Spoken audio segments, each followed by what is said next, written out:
It's now been over 5 years since Unity initially showcased an early version of their entity component system to the world, and I'm happy to say that as of today, Unity ECS has officially graduated from its pre-release status into a fully certified and production-ready package. I think. So let me explain. Late last week, Unity announced a 1.0.8 version of their entity component system and related packages.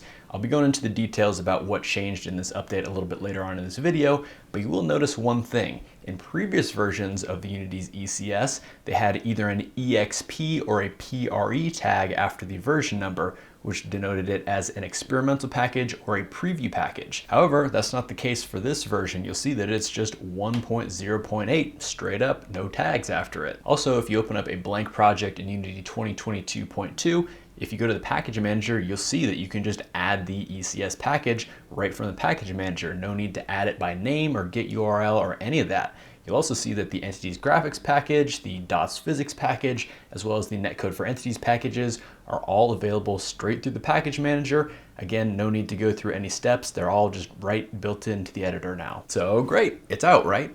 Well, this is where things get a little bit interesting, just because, Unity's been telling us that basically the fully production ready version is going to be out alongside the LTS version. And as of right now in late May, we haven't seen that LTS version get released yet. Also, if you look at the documentation for this new 1.0.8 version, you'll see that the minimum required version is 2022.3.0, which at the time of recording is not actually out yet. So that is a little bit interesting. However, in my testing, it seemed to work just fine on 2022.2. I even went through the process of upgrading my zombie project, and only one thing broke in that, and I'll be talking about that later on in this video. Another interesting thing is this new version hasn't actually really been acknowledged by Unity either on the forums or the Unity blog or anything like that, which seems a little bit interesting just because this seemed to be like such a big milestone that it's finally a certified and production ready project. Now I assume they'll be talking about things a little bit more publicly once the LTS version of 2022 is out, because at that time then basically all the required versions will be available to the public. Now there was one thing that popped up on the Unity forums recently that I do want to briefly mention because I thought it was really cool.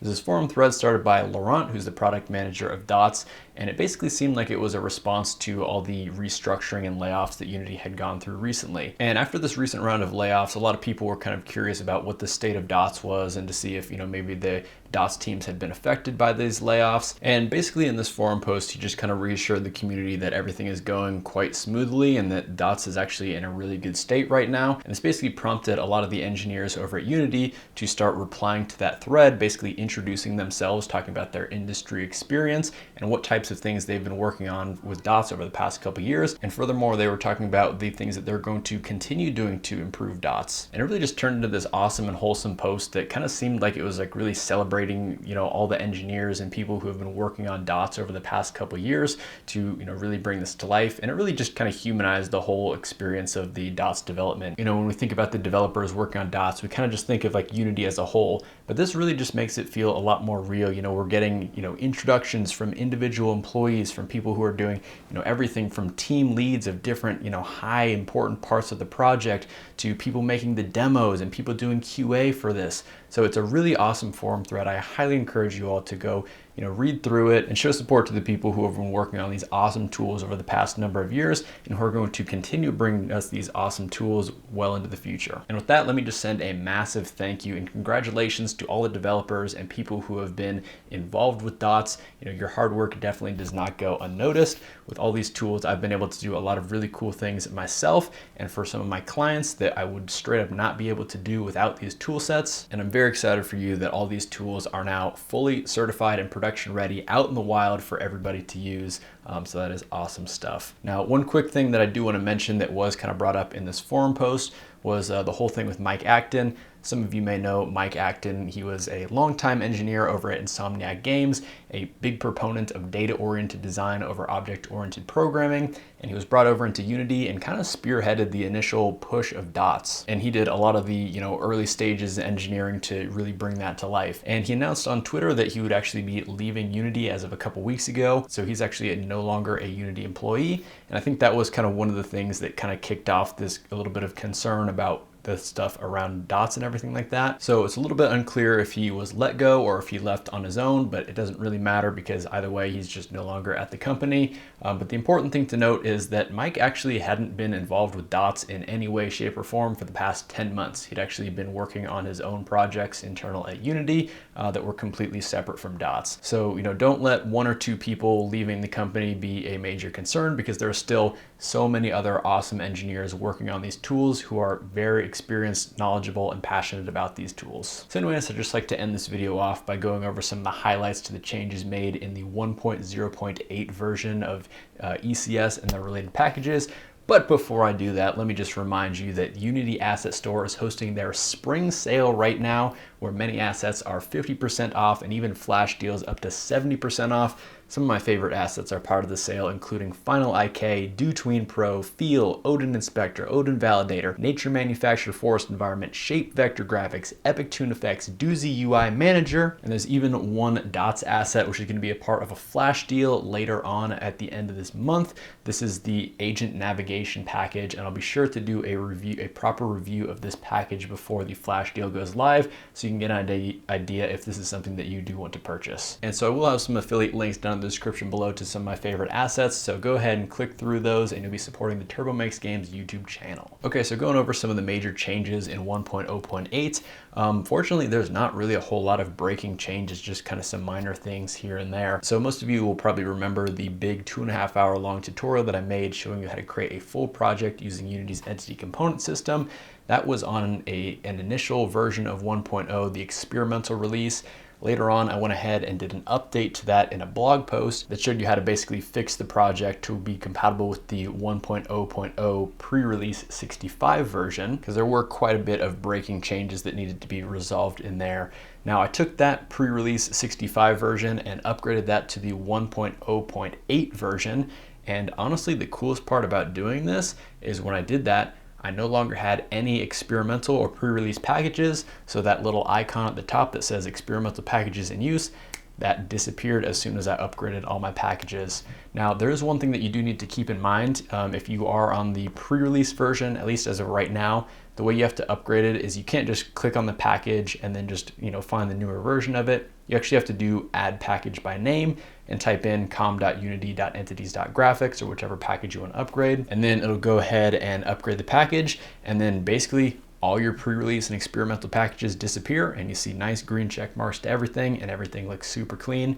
And that is honestly the coolest part about this update, is that it is just fully certified and no longer pre-release, experimental, any of that. Now, since then, there was only one thing that broke. It was just a super minor API change. Basically, I had a system API.getAspectRW, and I just needed to change that to a system API.getAspect. I had that in 2 places in my code, so I was able to update those, and I did go ahead and update the blog post with those changes, so those are all in that blog post as well. So a couple other highlights: there's now a system type index, which we can basically use to reference a system type.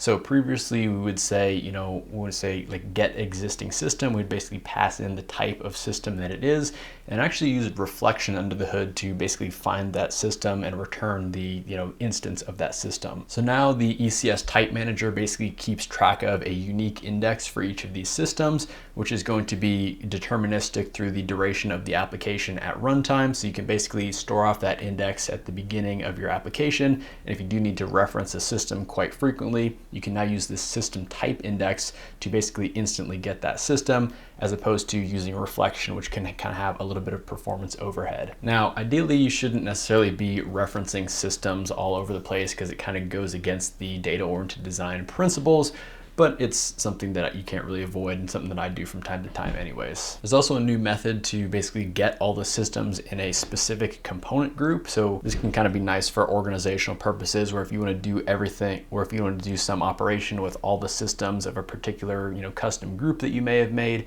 you can basically just target that specific group and get all the systems that are in that system group. For the Entities Graphics package and Netcode for Entities package, these were mainly just performance upgrades and bug fixes, so not a whole lot of interesting things going on there.